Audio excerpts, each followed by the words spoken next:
Anime, the innovative art style that has connected many fans around the world. From the iconic classics such as Dragon Ball to the modern hits such as Dandaran, both titles having fans in Canada, the United States, Latin America, and Mexico. However, there was a dark time when anime became forbidden, banned, and demonized. This woman and her expose is what led to the downfall of anime. In this video, we will be analyzing the expose that premiered and changed the anime subculture in Mexico, and arguably Latin America, and even the United States. Come join me on this journey as we discover what led to the banning of anime in Mexico.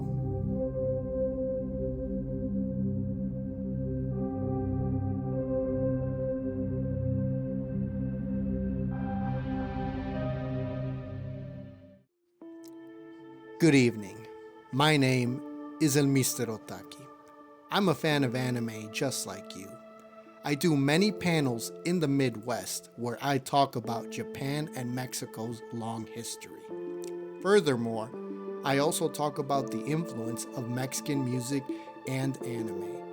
Without further ado, let's begin. Pero esto no es todo. Cayó en mis manos una serie de revistas que utilizan a los personajes que sus hijos y los míos ven en la televisión.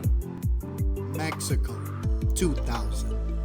The Mexican TV channel Canal 7 or Channel 7 under the company TV Azteca premiered on their primetime slot journalist Lolita Vega's show Hablemos Claro, or Let's Talk Clear.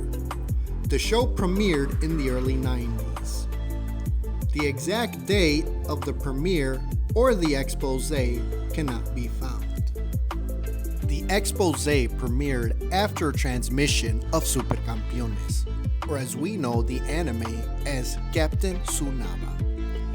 The expose starts with a sensationalized interpretation of anime as a tool of the devil, rebellion, and brainwashing vulnerable children who are put in front of a screen while parents are away. Anime is described as a gateway to drugs and violence. Demonizing begins before Lolita makes her appearance on screen. Two gentlemen appear, Pastor Alfredo Pacheco and psychotherapist Jorge Garcia. Both gentlemen give their input and talk about the dangers of anime by describing anecdotes and the case where Japanese viewers of Pokemon suffered epilepsy attacks due to an episode containing flashing lights. The expose starts with Lolita showing anime magazines and including some doujinshis.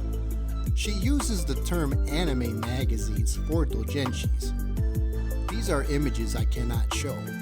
Lolita presents the material as accessible to minors and marketed to minors when these magazines have a mature audience in mind. After describing in detail the acts performed, she asks a question and then transitions with the introduction of the panelists.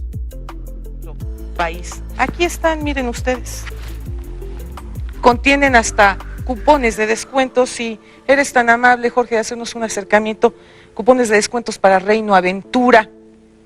Aquí está, podemos ver Superman, esta caricatura de Candy, ¿verdad?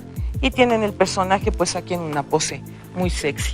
Tenemos otra por acá que hablan de Evangelión, los humanos en contra de su creador, en clarísima referencia a prácticas satánicas. Yo me pregunto, ¿tendrán conocimiento nuestras autoridades de que este tipo de material se difunde libremente y que está al alcance de todos nuestros niños? ¿Bajo qué criterios autorizan estas publicaciones? ¿Son acaso estas las bases morales y espirituales que queremos inculcar los padres de familia a nuestros hijos? ¿O el negocio está por encima de todo principio y todo valor? Es para mí un placer darle las más cordiales de las bienvenidas a nuestros invitados de esta noche. The panelists are as follows: Pastor Hugo Alvarez, Christian investigator; psychologist Tere Alducin; Jose Alberto Villasana, peer of Lolita and Catholic journalist; Ernesto Ramirez, investigator and writer; and Cesar Nafalti, self-proclaimed ex-satanic cult member. Alvarez shows garbage pail kid cards and making a connection to how children use it as LCD tablets. Anime is then blamed for unrelated issues and topics. Alvarez then begins to show tazos, a popular toy marketed to children at the time. The game consists of flipping the plastic circles similar to Squid Game's Dakuji. The pogs on screen, which are different from tazos, are then interpreted as tools of the devil, since the Pokemons on the pogs have attacks that, according to Alvarez, have subliminal messaging. He then begins to proselytize quotes from the Bible. Ernesto Ramirez is then asked by De La Vega about the repercussions of anime. Ramirez talks about how the devil is using cartoons as a tool to influence children to struggle with distinguishing good from evil. Clips of anime are shown. Ramirez warns that inaction will make God punish those who are taking part of inaction. He ends his segment with a comment expressing his frustration about what is happening. Tere Alducin is then asked about the psychological effects of comics and adult materials, including cheese pizza. Alducin begins to list off issues affecting youth, such as delinquency, truancy, depression, gang activity. Alducin mentions ages 6 through 12 is when a child starts their sexual identity. She then lists off cases of children who have suffered psychosis, night terrors, hallucinations, and delusions due to cartoons. Unrelated artwork is shown. More footage is shown as Alducin mentions the occult and more cases she has dealt with. She answers questions, saying issues like this are out of the control of science. A spiritual solution such as God is the only answer for these problems. Jose Villasana is asked what he has seen and what the Catholic Church has to say about the topic. Villasana mentions case studies of 6 to 8-year-olds doing witchcraft and the occult. Villasana continues mentioning how children are conjuring demons and each day the spells get stronger. Lolita then transitions to Cesar Neftali, who was an ex-satanic occult member. Neftali is asked about his time in a child satanic occult. Neftali mentions how some of the Pokemon names are invocations for demons. He cites a satanic dictionary that the word Pikachu means stronger than God. He mentions how Pikachu is the main character and his name backwards, Kipachu, means stronger than God. Neftali mentions Pikachu's appeal is a way to draw kids to the occult. Sara Andrete, the narco satánica, and Adolfo de Jesus Constanto, the narco satánico, are mentioned. The transmission then cuts to a mention of the first letter of St. John chapter 2 and how the Antichrist and Antichrist have always existed. The expose continues with explanations of the definition of the Antichrist. The section ends with how not following God can lead to the destruction of man. The expose cuts back to Lolita mentioning the many comments viewers made through phone calls that were transcribed for her to read on air. Before she reads the comments, Maitreya is mentioned, and Villasana gives an explanation of who it is and their importance, or lack of importance. The Bible is referenced and quoted as well. Connections are made to the Rothschild and to a world order that includes atheism and socialism. The rest of the segment is criticisms of Maitreya. Lolita begins to read off comments made by the viewers which are praising the expose. asking for reruns of the expose at different time slots to record or share, criticism of Lolita's integrity as a journalist, call to action from authorities such as police and government officials, and responding to questions from the viewers. The segment comes to Alvarez talking about the Antichrist once again, as he warns against witchcraft such as pendulums and pentagrams. Lolita reads a question from the viewer to Nafalti on how he left the satanic occult, and Nafalti answers that there is no escape due to blood baths. Pope John Paul II is mentioned and warns, as he is quoted, that Satanism will continue to spread. Nafalti is asked about black masses and answers what they are like. Lolita then ends with these parting words, warning parents of dangers of the outside world. La fe, el gran secreto, la gran ayuda, la presencia de Dios nuestro Señor en nuestros corazones. En la religión católica, en las religiones protestantes, la fe en Jesucristo. Eso es realmente lo que en verdad nos salva. Desafortunadamente estamos llegando ya al final de esta emisión. Nos vamos a despedir, no sin antes decirles a los padres de familia, tengan más cuidado con sus niños, no permitan que caigan en las garras de estas gentes que destruyen sus vidas. Muy buenas noches, hasta la próxima.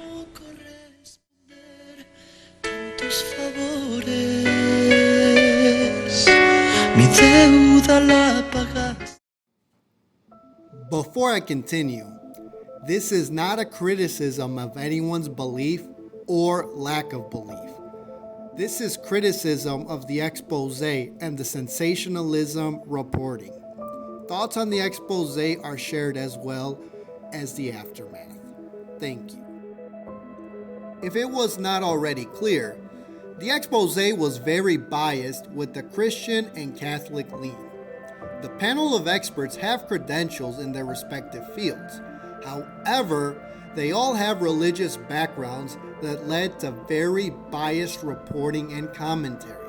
The total time that anime was acknowledged was 18 minutes at best and 15 minutes at worst. A lot of words like anime, cartoons, and even characters from non-anime series are used interchangeably. After the 18th minute mark, the expose becomes a discussion of Satanism, devil worship, sins, the occult, witchcraft, false prophets, the Antichrist, and at the time, recent organized crimes and exploits of Adolfo Constanza. Most of the case studies can be taken as anecdotes at best, and at worst, unproven and unfalsifiable evidence. The panels and Lolita attempt to make a correlation that watching cartoons or anime and how violent behavior can come from it. Most of the anime clips shown are either taken out of context or misrepresented, such as the doujinshi, which is made and marketed to adults. The expose can be interpreted as part propaganda, part misinformation, and sensationalist reporting. Since the internet was available to a small number of the population in Mexico and the world, there was no way to challenge these claims. Parents only had TV news media outlets as their only source.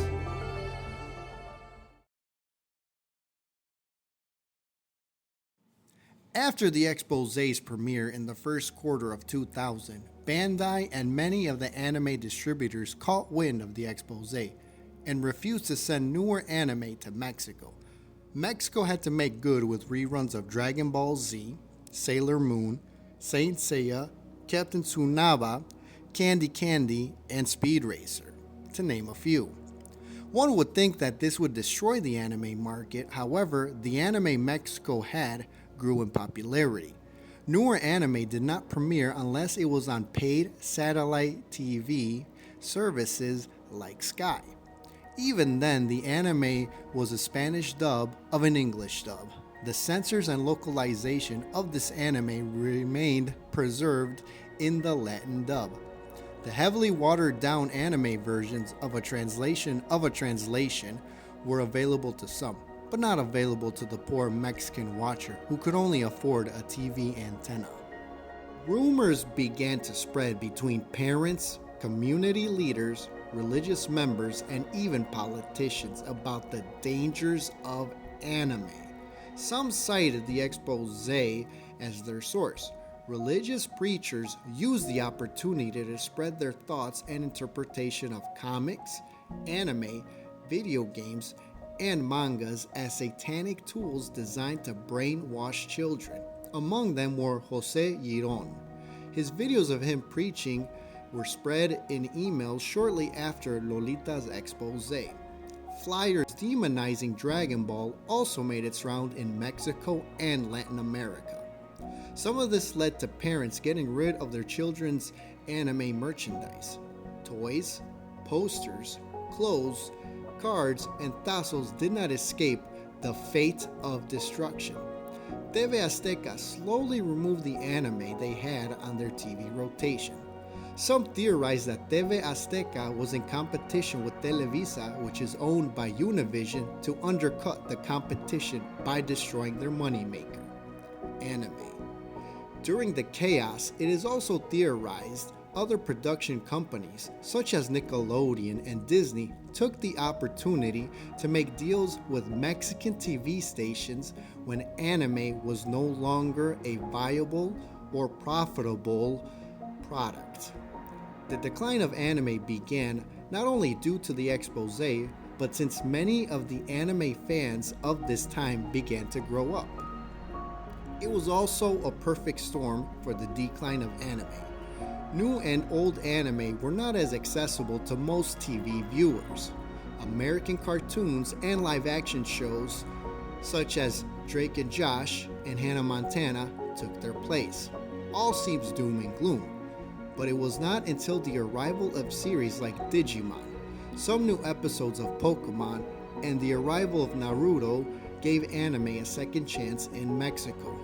Anime moved to streaming services and DVDs.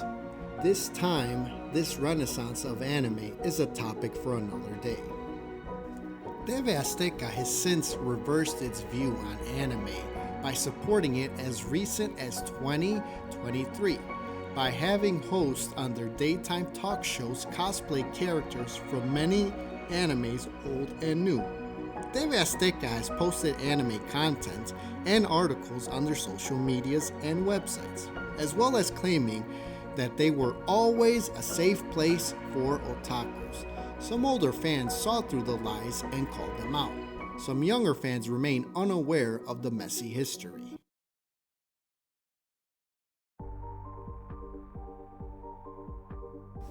Copies of the expose are hard to find, with the exception of a few re-uploaded clips on YouTube and TikTok. However, any documentation, archives, records, etc. are becoming harder to find. At the time of this recording, the exact date and time when the expose premiered on Canal 7 have not been found. As mentioned before, the date can be deduced to be around the first quarter of 2000. How did I come to that conclusion? Remember this? I looked up the barcode and found that the magazine was released sometime around January 2000. Assuming it takes a show like this a month or two of preparation, it seems the first quarter is as accurate as it can get. The exact date may never be known.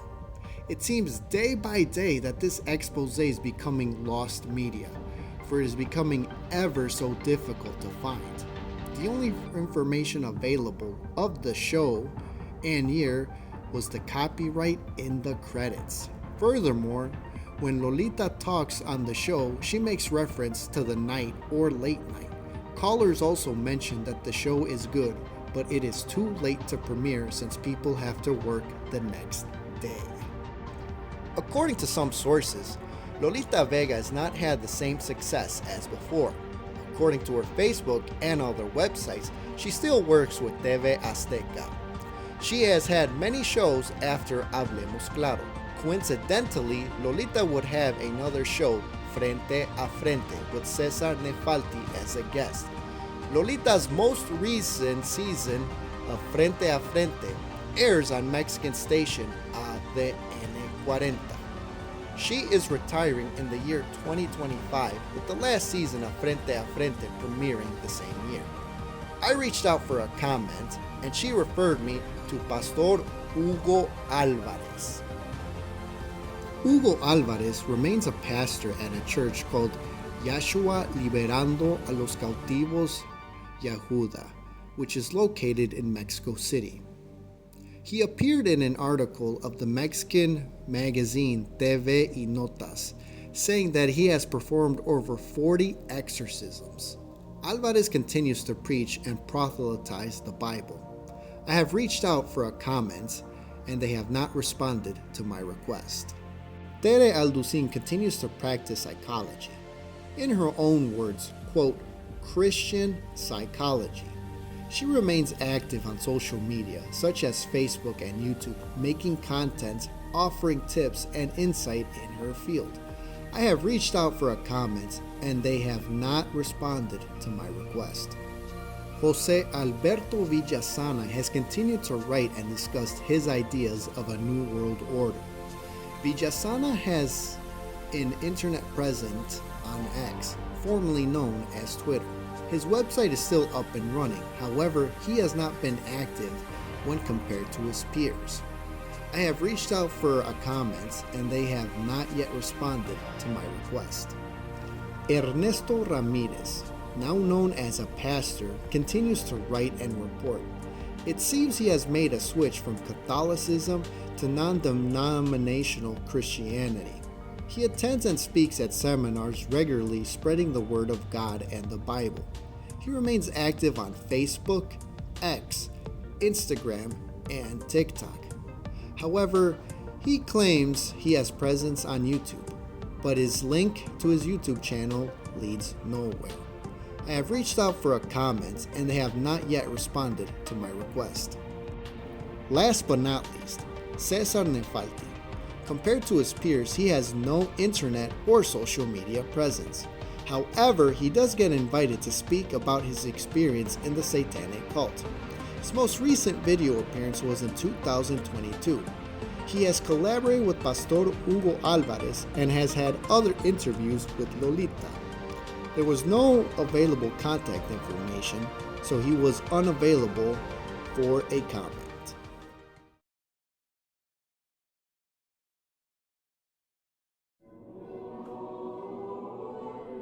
What can be learned from all of this? Sometimes we fear what we don't understand. Sensationalism, misinterpretation, misinformation, and biased reporting can lead to a reactive and not proactive approaches. Wedges can be driven to something that is not understood by the people who are told not to understand it. Is Lolita to blame for this? I don't think so. However, I do hold her accountable for the sensationalism of her reporting. The argument can be made that these chain of events made their way to Mexican and Hispanic communities in the US and Latin America. I do not expect an apology from her as others expect her to do so, but I do expect a correction of events on the record.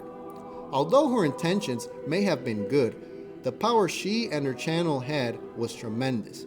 She influenced a generation of parents and children alike, which changed the anime landscape. The irony of this is that Pope John Paul II blessed the Pokemon 2000 movie and its quote, trainers, unquote, for its themes of loyalty and friendship, a far cry from the condemnation this expose tried to obtain. I do agree with Lolita.